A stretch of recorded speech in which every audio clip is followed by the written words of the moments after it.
Hello students, आज मैं आपके सामने में एक नया टॉपिक लेकर प्रस्तुत हुआ हूं और जिसका शीर्षक है लेजिस्लेटिव काउंसिल ऑफ इंडिया, माने भारत में विधान परिषद।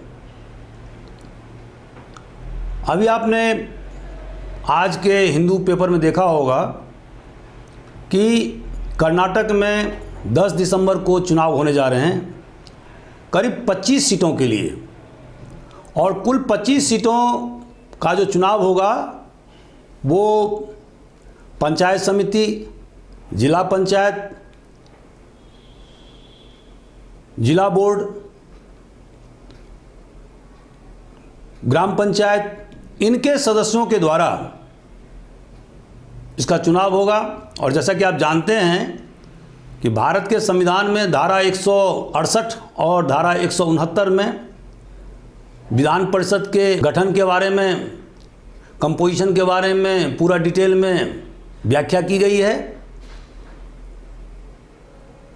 तो 25 सीटों के चुनाव में यह देखा जाएगा कि बीजेपी को बहुमत मिलती है कि नहीं मिलती है, क्योंकि आज़ाद हिंदुस्तान में यह पहली बार होगा कि बीजेपी को कर्नाटक के विधान परिषद में बहुमत हासिल होगा। दोस्तों, आप जानते हैं कि कर्नाटक में 75 सदस्य संख्या है और उसमें अभी वर्तमान में बीजेपी के 32 सदस्य हैं, 6 सदस्य रिटायर करने वाले हैं। तो इस तरह से 26 सदस्य और प्लस बहुमत के लिए कम से कम जो है वो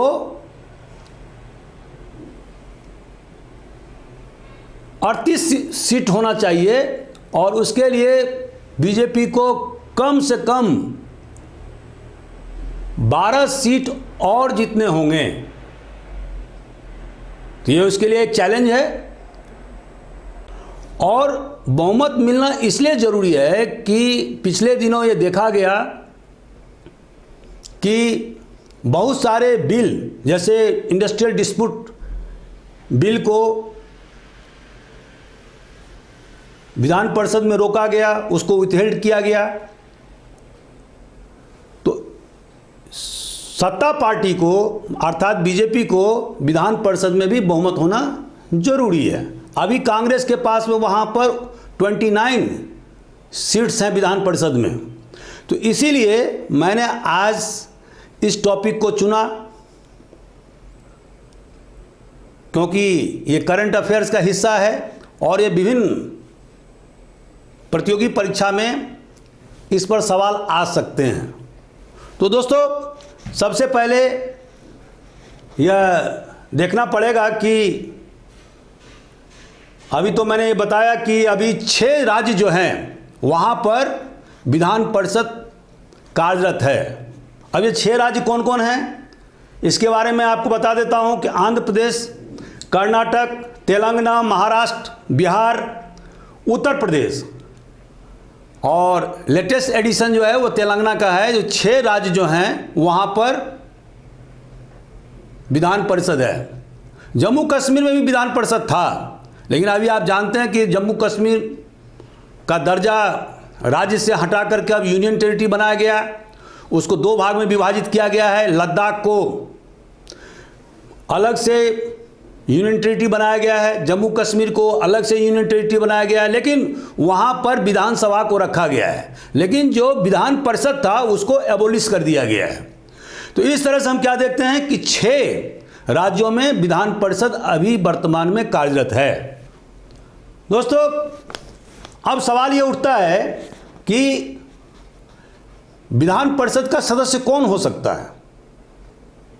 सबसे पहले तो उसको भारत का नागरिक होना चाहिए। दूसरा, 30 साल का उम्र होना चाहिए। आपको ये जानना बहुत ज़रूरी है कि विधानसभा के सदस्य के लिए, एमएलए के लिए हमें, या लोकसभा के सदस्य के लिए 25 साल की ज़रूरत होती है।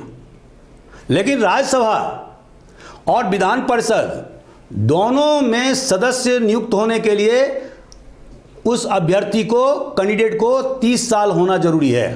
ये दूसरा आता है। आपको ये भी याद रखना होगा, जो म्युनिसिपल कॉरपोरेशन के जो अध्यक्ष होते हैं या सदस्य जो निर्वाचित होते हैं, उनके लिए 21 साल होना जरूरी है।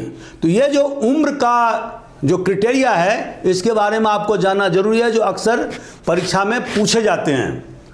इसके बाद में उसे मेंटली साउंड होना जरूरी है, किसी प्रकार का बैंकक्रप्ट होने नहीं होना चाहिए, इंसॉल्वेंट नहीं होना चाहिए, और जिस राज्य के विधान परिषद में वो निर्वाचित होना चाहता है, उस राज्य के वोटर लिस्ट में उसका नाम होना चाहिए। इसके बाद में जब आप विधान परिषद के सदस्य होते हैं, तो आप विधान सभा या लोकसभा के सदस्य नहीं हो सकते हैं। आपको यह भी याद रखना होगा कि विधान परिषद के सदस्य का जो कार्यकाल होता है, टेन्यूर होता है, वो कितना होता है, 6 ईयर्स, जबकि लोकसभा का या विधानसभा का के सदस्यों का जो कार्यकाल होता है वो होता है 5 साल। तो यहाँ भी डिफरेंस है। अब ये भी ध्यान देने की बात है कि जो इसका 1/3 सदस्य प्रत्येक 2 साल के बाद में रिटायर हो जाते हैं, उसी तरह से जिस तरह से राज्यसभा में होता है। राज्यसभा में हमने बताया था कि किस तरह से प्रत्येक 2 साल में 1/3 सदस्य रिटायर कर जाते हैं। इसके बाद में कंपोजिशन, इसकी बनावट क्या है, संरचना क्या है। तो दोस्तों, हमारे संविधान के अनुसार किसी भी विधान परिषद का कुल सदस्य संख्या उसके विधानसभा के 1/3 भाग से ज़्यादा नहीं होना चाहिए। ऐसा क्यों किया गया है? क्योंकि विधानसभा का जो ताकत है, जो पावर है, वो जो कि सीधे जनता से चुने जाते हैं, उसका पावर डाइल्यूट नहीं होना चाहिए। इसीलिए हमारे संविधान निर्माताओं ने ये नियम बना के रखा है कि विधान परिषद का जो कंपोजिशन होगा, उसकी सदस्य संख्या उसी राज्य के विधानसभा से 1/3 भाग से ज़्यादा नहीं होना चाहिए। उसके बाद लेकिन कम से कम 40 सदस्य होना जरूरी है। लेकिन यहाँ पर 2 राज्य ऐसे हैं जहाँ पर कि जैसे कि मिजोरम और दूसरा गोवा, यहाँ पर इसको आप एक्सेप्शन कर सकते हैं, जहाँ पर कि सदस्य संख्या 40 है। वहाँ पर विधान परिषद है नहीं, ठीक है। और इसके अलावा जो विधान परिषद में जिस तरह से लोकसभा का एक स्पीकर होता है, डिप्टी स्पीकर होता है, उसी तरह से विधानसभा में भी एक स्पीकर होता है, और डिप्टी स्पीकर का चुनाव किया जाता है उनके सदस्यों के द्वारा, एमएलएज के द्वारा। उसी तरह से एमएलसीज अपने सदस्यों के बीच में चेयरमैन और डिप्टी चेयरमैन के नियुक्त करता है। एक बात ध्यान देने वाली बात है कि जब भी चेयरमैन या डिप्टी चेयरमैन के खिलाफ नो कॉन्फिडेंस मोशन प्रस्तुत किया जाएगा, उनको हटाने, रिमूवल की प्रक्रिया शुरू की जाएगी, तो ऐसी स्थिति में वो चेयरमैनशिप का काम नहीं कर सकते हैं, माने प्रिजाइडिंग का काम नहीं कर सकते हैं, उन्हें प्रिजाइडिंग का काम छोड़ना होगा। ये बात में, ये पॉइंट ध्यान में रखने की बात है। दोस्तों, विधान परिषद का कंपोजिशन एक बहुत ही रोचक तरीके से किया गया है। आप देखेंगे कि 5/6 भाग जिसको कि हम अभी बाइफरकेट करेंगे, वो सदस्य अपरोक्ष रूप से निर्वाचित होते हैं। They are indirectly elected on the basis of proportional representation by single transferable vote। और 1/6 भाग वहां उस राज्य के गवर्नर के द्वारा, राज्यपाल के द्वारा ऐसे सदस्यों को मनोनीत किया जाता है जो समाज सेवा में, कोऑपरेटिव सोसाइटी में, साइंस में, आर्ट्स में, लिटरेचर में उनका बहुमूल्य योगदान रहा हो। तो ऐसे व्यक्तियों को, ऐसे मनुष्यों को वहाँ राज्यपाल के द्वारा विधान परिषद में मनोनीत किया जाता है। दोस्तों 5/6 भाग में हम क्या देखते हैं कि 1/3 भाग राज्य के विधानसभा के सदस्यों के द्वारा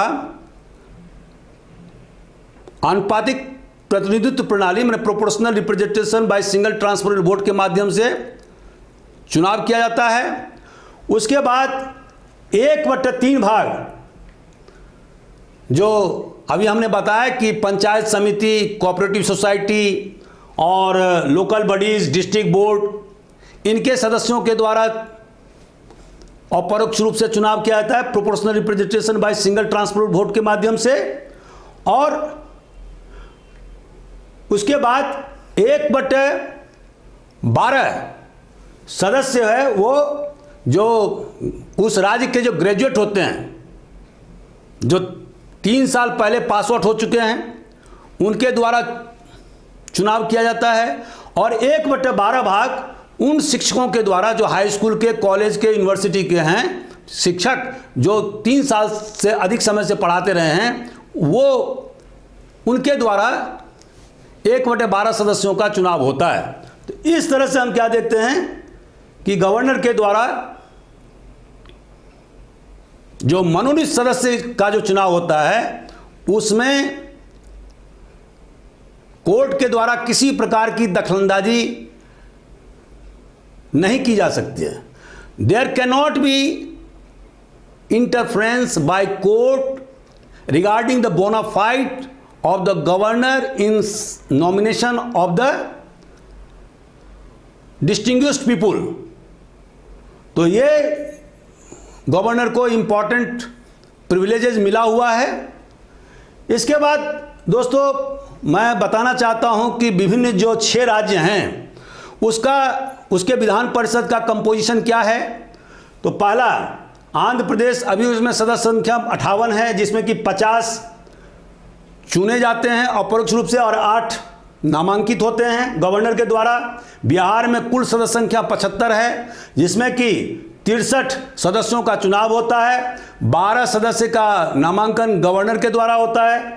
कर्नाटक में भी 75 सदस्य हैं कुल सदस्य संख्या, उसमें 64 का सदस्यों का निर्वाचन होता है, 11 सदस्यों का नामांकन राज्यपाल के द्वारा होता है। महाराष्ट्र में 78 सदस्य हैं विधान परिषद में, उसमें 66 निर्वाचित और 12 नामांकित। तेलंगाना में 40 सदस्य संख्या, 34 निर्वाचित, 6 नामांकित। उत्तर प्रदेश में कुल 100 सदस्य संख्या है विधान परिषद में, और जिसमें कि 90 निर्वाचित सदस्य और कुल 10 नामांकित राज्यपाल के द्वारा सदस्य। तो दोस्तों इस तरह से हमने देखा कि जो लेजिस्लेटिव काउंसिल जम्मू कश्मीर में भी था, लेकिन अब चूंकि जम्मू कश्मीर एक केंद्र प्रशासित क्षेत्र बन गया है, तो वहाँ पर हालांकि असेंबली को तो रखा गया है, लेकिन जो काउंसिल था, लेजिस्लेटिव काउंसिल, उसको समाप्त कर दिया गया है। दूसरा जो लद्दाख जो केंद्र प्रशासित क्षेत्र बना जम्मू कश्मीर राज्य को पृथक करके, तो वहाँ पर किसी प्रकार के असेंबली की व्यवस्था नहीं की गई है।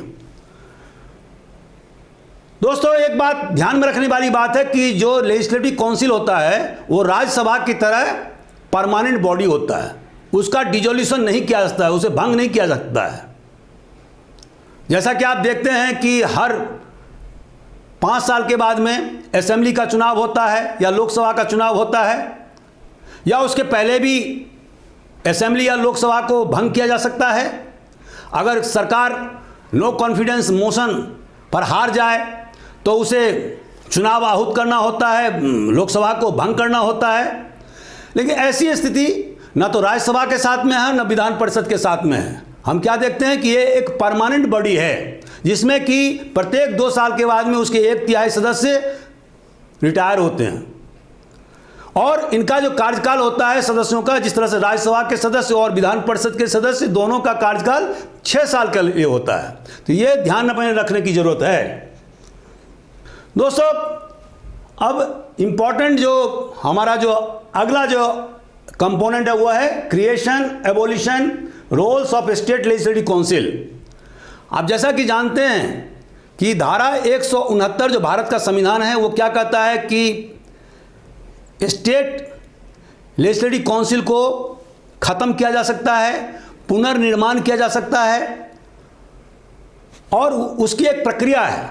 मान लीजिए स्टेट असेंबली ने 2/3 बहुमत प्लस स्पेशल मेजोरिटी से अगर कोई रिजोल्यूशन पास करता है कि उसके राज्य में जो विधान परिषद मौजूद है उसको समाप्त किया जाए, और ऐसा रिजोल्यूशन अगर पार्लियामेंट के पास में पेश किया जाता है और पार्लियामेंट अगर उसको मंजूर कर लेता है सिंपल मेजोरिटी से, तो ऐसी स्थिति में वहाँ के विधान परिषद को समाप्त किया जा सकता है। दोस्तों, हमारे देश में अनेक विधान परिषद को समाप्त किया जा चुका है। जैसे वेस्ट बंगाल के विधान परिषद को समाप्त किया गया है, तमिलनाडु के विधान परिषद को समाप्त किया गया है। उसी तरह से आंध्र प्रदेश के विधान परिषद को भी पहले समाप्त किया गया था 1985 में। उसके बाद पुनः 2005 में इसको रिवाइव किया गया।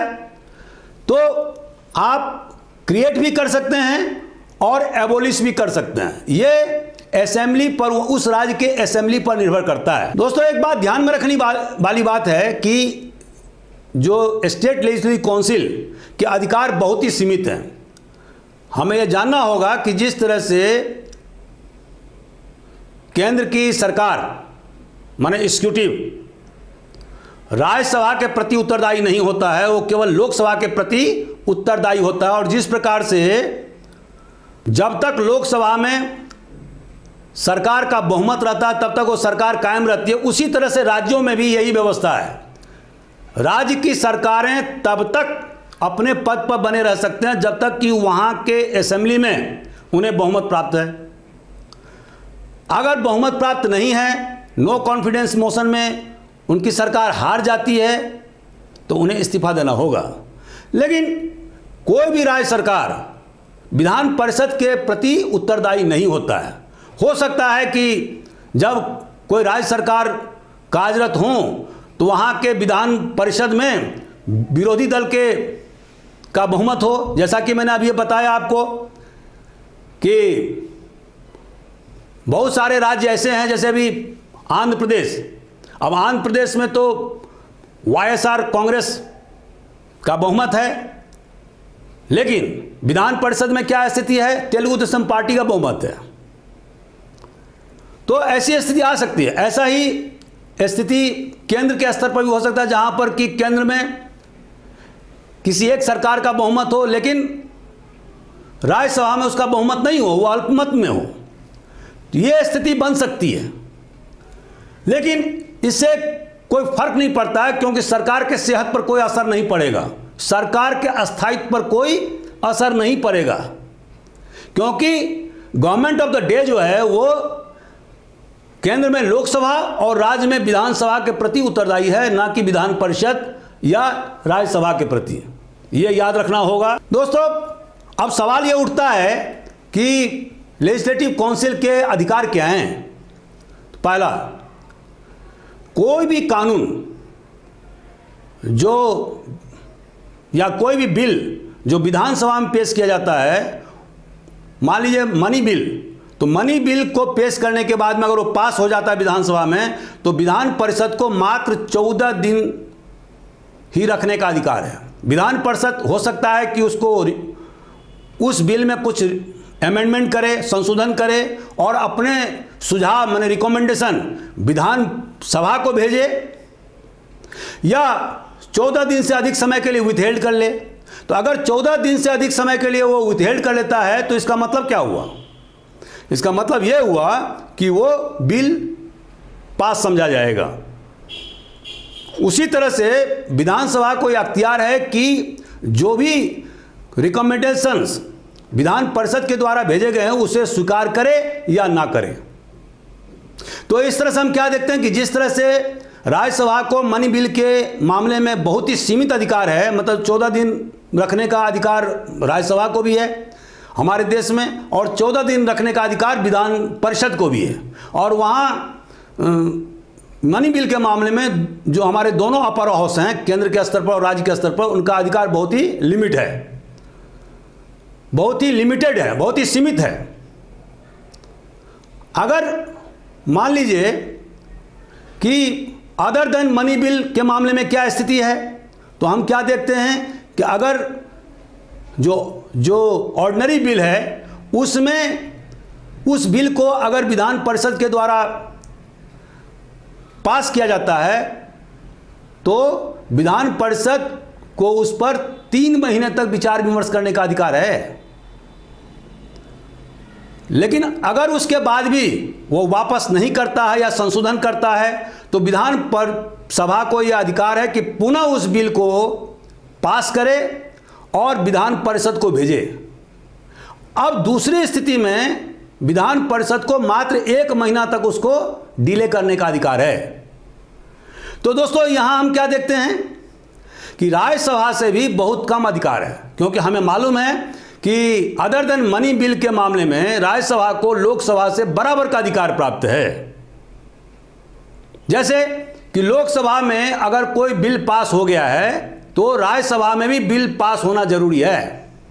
अगर वो बिल पास नहीं होता है तो ऐसी स्थिति में केंद्र में क्या है स्थिति कि अगर मान लीजिए राज्यसभा ने उस बिल को विथहेल्ड कर लिया, पास नहीं किया या 6 महीने तक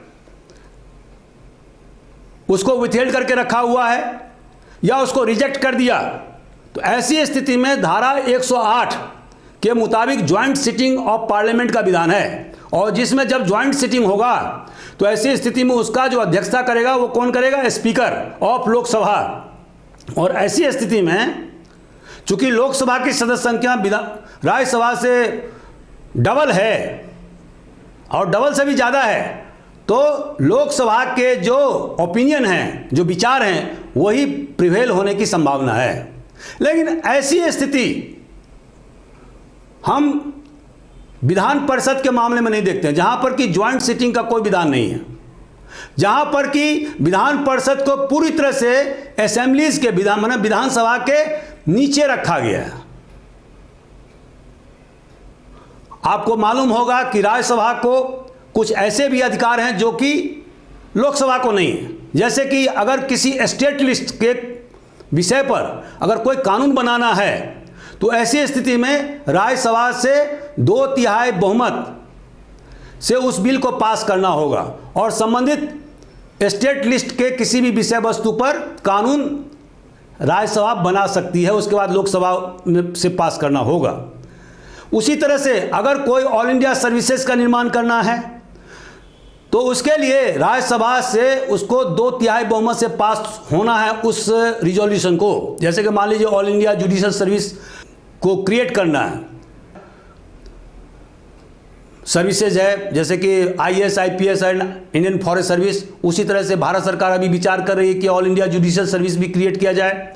तो ऐसी स्थिति में भारत सरकार को राज्यसभा से कानून को, बिल को पास कराना होगा, वो भी 2/3 बहुमत से, तभी आप एक नए ऑल इंडिया सर्विस का निर्माण कर सकते हैं। लेकिन और इसी तरह से जो भी संवैधानिक संशोधन है उसका लोकसभा में भी और राज्यसभा में भी पृथक पृथक पास करना जरूरी है, वहां पर ज्वाइंट सिटिंग का प्रावधान नहीं है। लेकिन दोस्तों हम राज्य के स्तर पर क्या देखते हैं, विधान परिषद को यह सब कोई अधिकार नहीं है।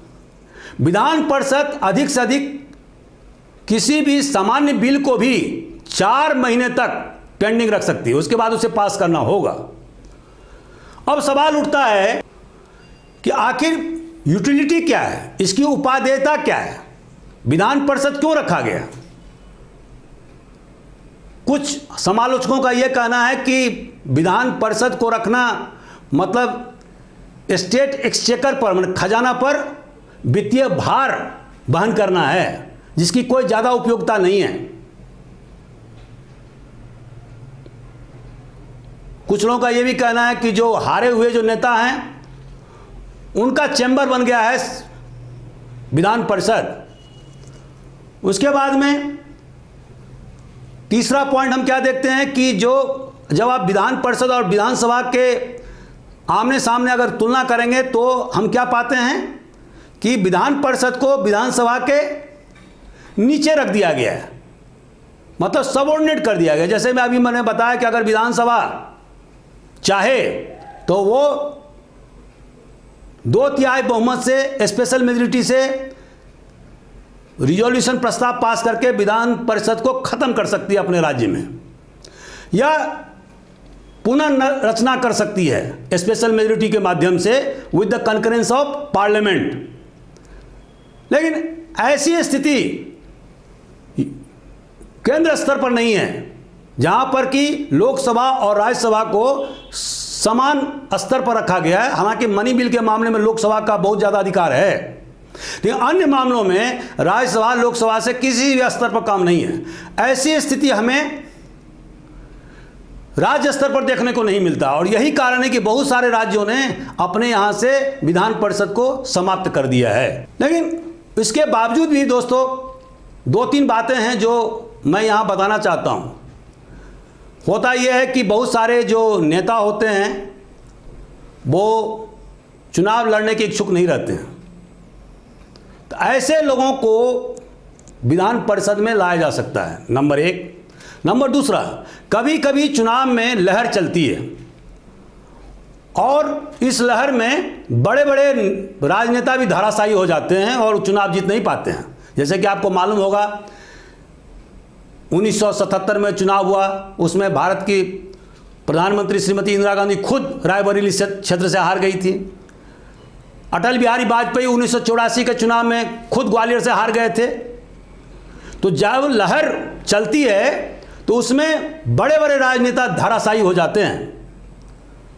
तो ऐसी स्थिति में उन्हें राज्यसभा में केंद्र स्तर पर या राज्य में विधान परिषद पर लाने का एक जरिया है, और विधान परिषद या राज्यसभा के माध्यम से जो अपने क्षेत्र में जो दक्ष हैं, जैसे समाज सेवा में या कला में या साइंस में या कोऑपरेटिव सोसाइटी के क्षेत्र में जिन्होंने ज़बरदस्त काम किया है, तो ऐसे या बहुत बड़े साहित्यकार हैं, तो उनको